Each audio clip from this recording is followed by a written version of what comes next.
करके वो अपने घरों के हालात नहीं बदल सकता है, वो अपने टूटे हुए घर को पानी बचा के भी नहीं कर सकता है, वो कभी अपने माँ को हवाई जहाज का सफर नहीं करा सकता है, वो कभी अपनी बहन को ऐसी वाली ट्रेन में नहीं हो सकता है। शक्ति आपके हाथ में होगी।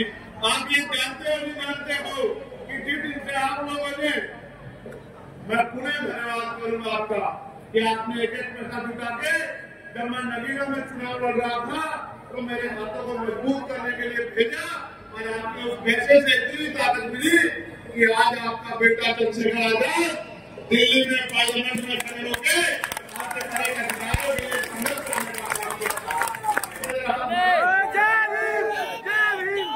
बताओ तुम सब अपने दिल बड़ा करके बताना, हमने देखा चंद्रशेखर सैकड़ों में भारी है।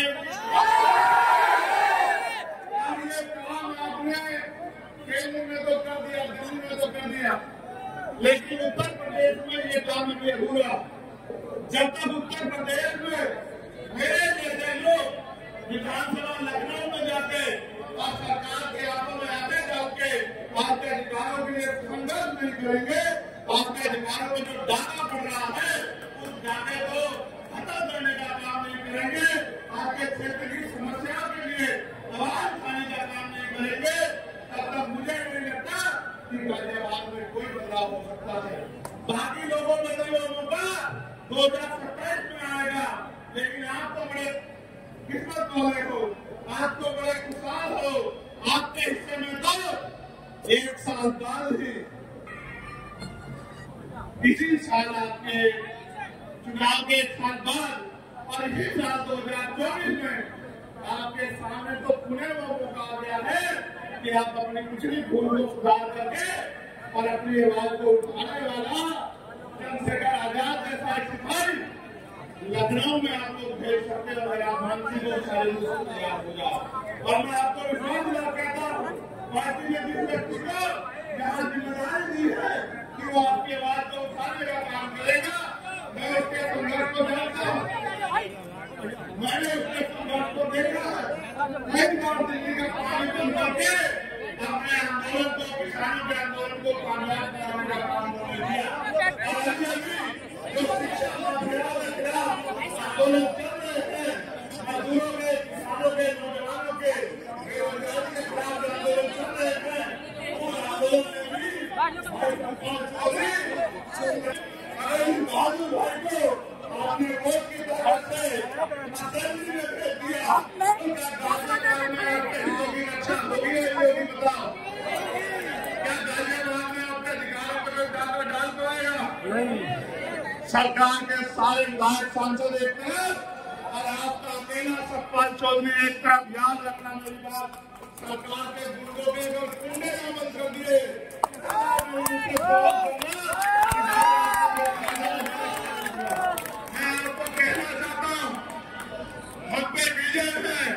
उत्तर प्रदेश में बदलाव का हम पे मिशन है, महान पुरुषों के विचारधारा को, उनके सपनों को पूरा करने का, और हमें मौका है, हमें बल है, हमें जुनून है।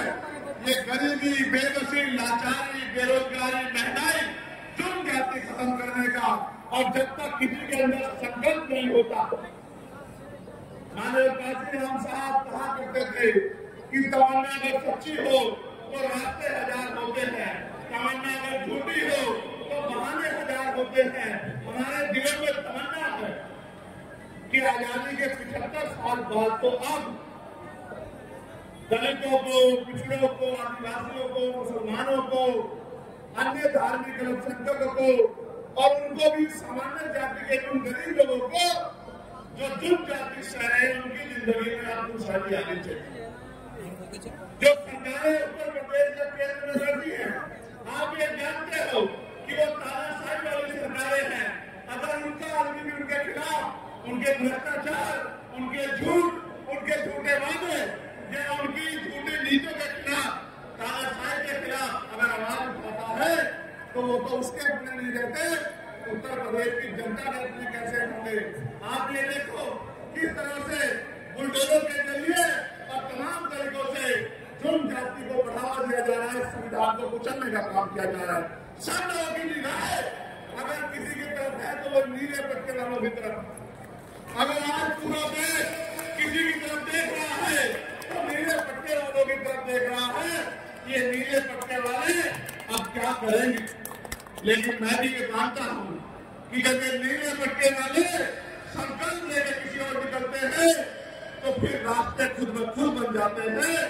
कहते हैं ना कि संघर्षों के साय में घनघोर जवानी पलती है और इतिहास न झुक जाता है जिस ओर जवानी चलती है। और जवानी किसकी तरफ है ये बताना मुझे नहीं पड़ेगा।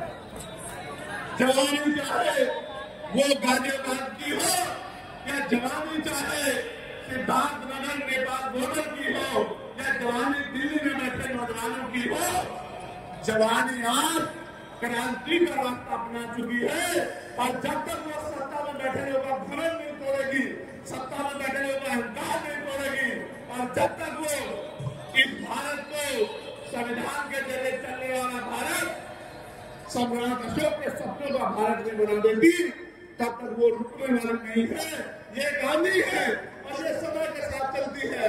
जब आंधी चलती है तो छोटी मोटी चीजें उसका मुकाबला नहीं कर पाती हैं। आप याद रखो मेरी बात को, आपने समय में देश के संविधान की रक्षा की है, गरीबों को मिलने वाला आरक्षण की रक्षा की है, समय समय पे देश के लोकतंत्र की रक्षा की है। लेकिन सबकी रक्षा करने वाले मेरे बहुजन समाज के लोगों अब अपनी रक्षा के बारे में भी सोचो। ये सही है कि बाबा साहब अम्बेडकर ने कहा था कि हम प्रथम और अंतिम भारतीय हैं, लेकिन भारतीय होने का गौरव तो हमारे दिल में है और हमें इस बात का गर्व भी है।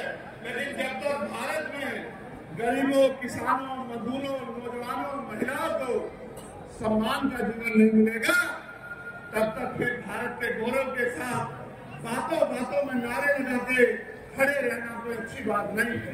ये आपके हाथ में है कि आपका भविष्य कैसा होगा, ये आपके हाथ में है कि आपको रोजगार मिलेगा नहीं मिलेगा, ये आपके हाथ में है कि बहन बेटियों पे होने वाला जुल्म बंद होगा नहीं होगा, ये आपके हाथ में।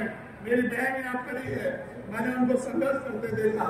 मैं उनको याद दिलाना चाहता हूँ कि जब वो लोग संघर्ष कर रहे थे, उनकी टीम रात भर जाग के गरीबों के बच्चों के लिए स्कूलों में कम फीस में व्यवस्था हो जाए इसके लिए संघर्ष कर रहे थे। तो मैं दिल्ली में खड़े होकर उनकी मांग को मजबूत कर रहा था कि भाई ये समझो कि शिक्षा हथियार है, इस हथियार को अगर आपने बाजारीकरण कर दिया, बाजार की भेंट चढ़ा दिया, तो गरीब का बच्चा अच्छी शिक्षा प्राप्त नहीं कर पाएगा। और जब गरीब का बच्चा अच्छी शिक्षा प्राप्त नहीं कर पाएगा तो 200-400 रुपए की मजदूरी करके या 5-7-8 हजार रुपए की नौकरी करके वो अपने घरों के हालात नहीं बदल सकता है। वो अपने टूटे हुए घर को 5 बचा के भी नहीं कर सकता है। वो कभी अपनी माँ को हवाई जहाज का सफर नहीं करा सकता है। वो कभी अपनी बहन को ऐसी वाली ट्रेन में नहीं छुपा सकता है। प्रधानमंत्री को दिल्ली में बैठ के नारे देते हैं कि चप्पल वाला हवाई जहाज का सफर करेगा। मैं आपको सच बताता हूँ कि चप्पल वाले को 2 टाइम अच्छी रोटी भी मिल जाए सम्मान की, ये भी अब उत्तर प्रदेश में और देश में मुश्किल हो चुका है।